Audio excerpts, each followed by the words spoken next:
अगर हम लोग बात करते हैं डबलिंग इफेक्ट के ऊपर, तो हमने ऑलरेडी इसके ऊपर काफ़ी लेक्चर मैंने ले चुका हूँ, आपको बताया था डबलिंग इफेक्ट क्या होता है। हमने ये भी देखा था कि एक किस तरीके से डबलिंग इफेक्ट होता है, मैग्नेटिक इनर्शिया, ये सारी चीज़ें डिस्कस करी।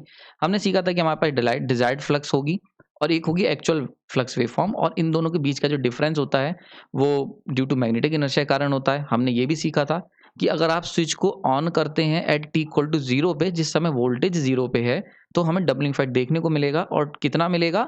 डबलिंग इफेक्ट का नाम कहाँ से आया है? क्योंकि फ्लक्स की जो वैल्यू होगी वो डबल हो जाएगी, इसीलिए यहाँ से वर्ड आया था डबलिंग इफेक्ट। ये सारी चीज़ें हमने पुराने लेक्चर में चर्चा करी। हमने इसके थ्योरेटिकल एनालिसिस भी करी और मैथमेटिकली भी सीखा कि ऐसा क्यों हो रहा है।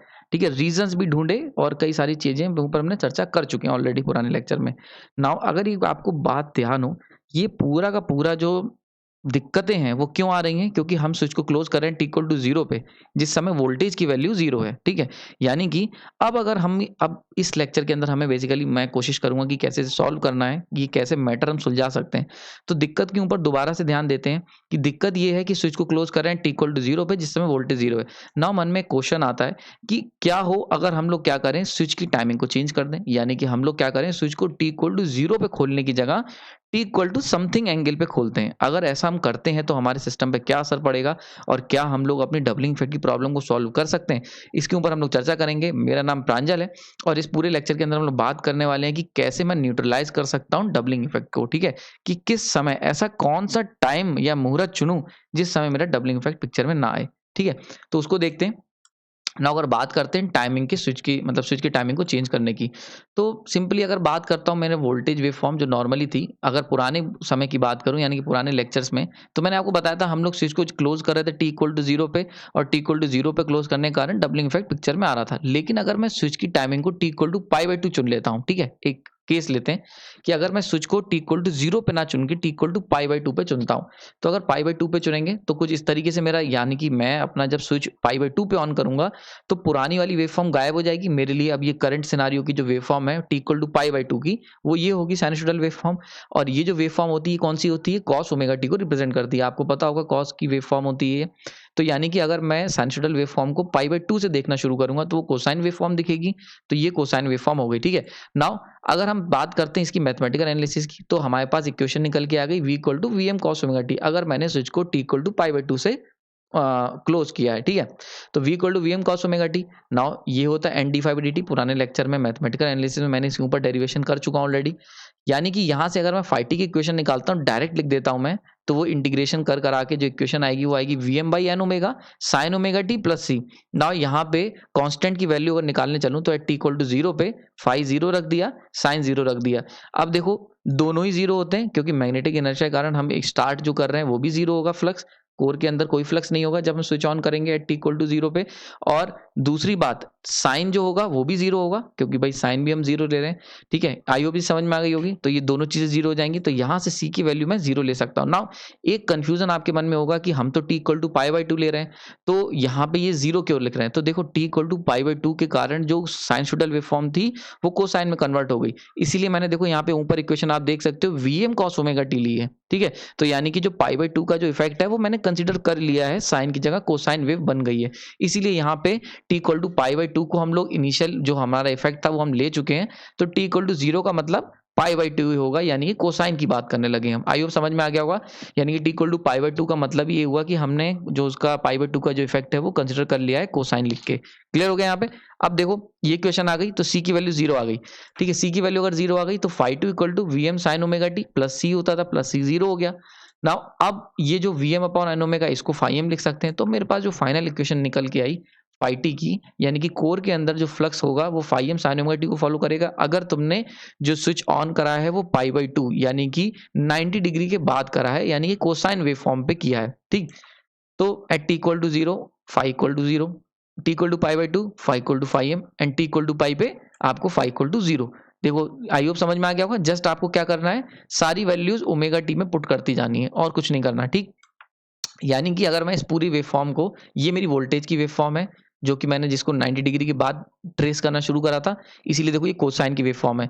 अब कोसाइन की वेव फॉर्म का मतलब क्या हुआ, यानी कि अगर मैं t इक्वल टू 0 पे स्विच को बंद करता हूँ तो ऐसे समय में वोल्टेज जो होगा वो अपनी पीक वैल्यू पे होगा ना। अगर मैं वोल्टेज को अपनी पीक वैल्यू पे करता हूँ तो जो डिजायर्ड फ्लक्स की वेव फॉर्म होगी वो इस तरीके से आएगी, 90 डिग्री पीछे रहेगी, यहाँ पे 0 से स्टार्ट होगी।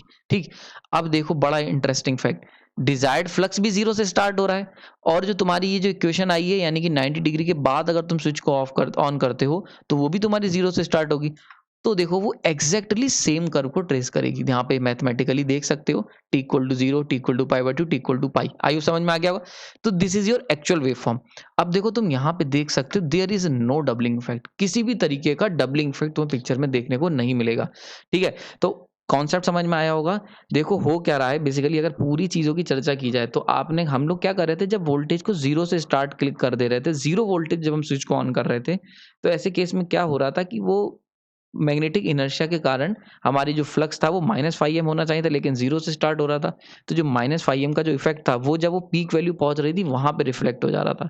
लेकिन क्योंकि तुमने इस बार जो स्विच ऑन कर रहे हो वो जब वोल्टेज मैक्सिमम पे है यानी कि फ्लक्स की वैल्यू 0 पे है वहां से ऑन कर रहे हो, और जब आप 0 फ्लक्स से ऑन करेंगे यानी कि जब फ्लक्स की वैल्यू 0 को ट्रेस करोगे तो डिजायर्ड फ्लक्स और जो कोर के अंदर फ्लक्स है वो भी 0 से स्टार्ट होगा। तो क्योंकि सेम स्टार्ट हो रहे हैं, किसी भी तरीके का कोई भी मैग्नेटिक इनर्शिया पिक्चर में हमें फर्क नहीं पड़ेगा।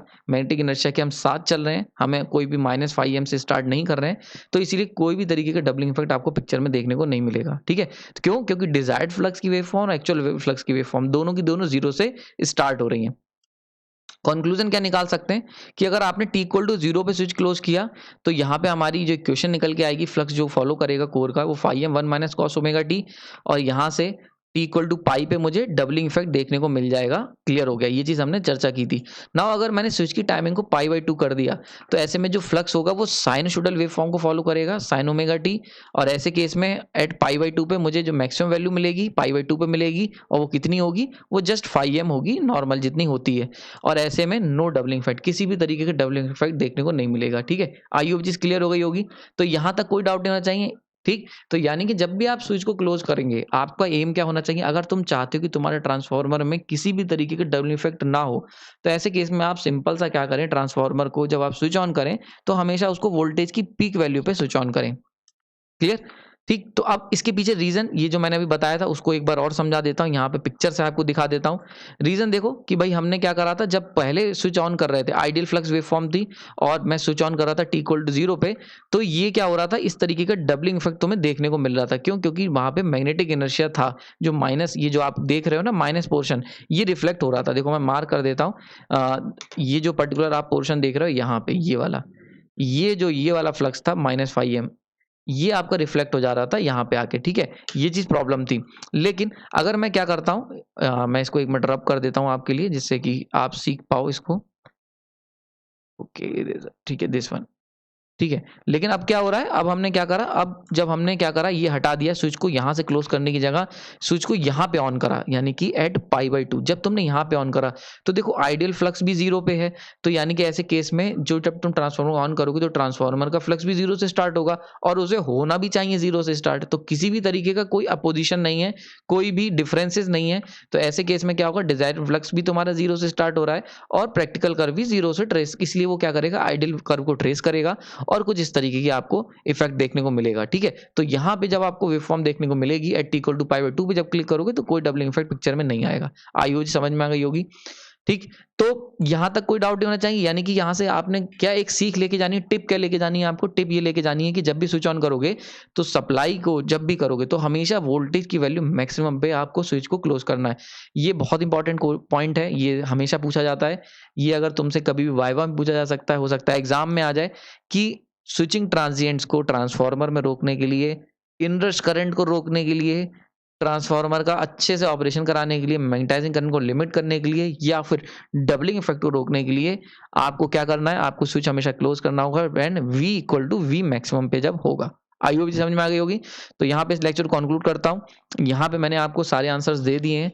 यानी कि अब तक अगर बात करें, अगर आपने मेरे तीनों लेक्चर देखे डबलिंग इफेक्ट पे, डबलिंग इफेक्ट क्या होता है, मैथमेटिकली क्यों होता है, एंड देन फाइनली उसका सॉल्यूशन क्या है, ये तीनों पे हमने चर्चा कर ली।